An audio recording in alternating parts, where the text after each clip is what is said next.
আসসালামু আলাইকুম রহমতুল্লাহ বারাকাতু। প্রথম এবার আমরা আমাদের বাগানে কিছু ফুড ব্যাগিং করছি।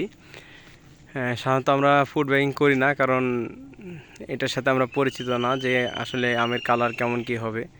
এবার ফার্স্ট টাইম করা হয়েছে, দেখা যাক কেমন রেজাল্ট হয়। তো কোনো একটা গাছেই পরীক্ষামূলকভাবে করা হয়েছে এসিআই এর ফুড ব্যাগিং। যদি রেজাল্ট ভালো হয় ভবিষ্যতে আমরা আরও করব। মানে এটা অনেকটা পরীক্ষামূলকভাবে যে কী হয়, আসলে পোকা টোকা লাগছে বা কেমন কি রেজাল্ট পাওয়া যায়, সেই কারণে করা। যদি ভালো রেজাল্ট হয় তাহলে ভবিষ্যতে পুরো বাগানে করার চেষ্টা করব।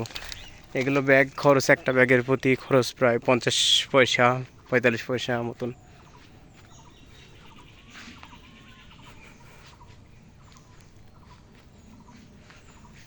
যদি ভালো রেজাল্ট পাই তাহলে পুরো বাগান করার চেষ্টা করব। করা খুব ঝামেলা, এগুলো মই দিয়ে ঝুলে ঝুলে করতে হয়েছে।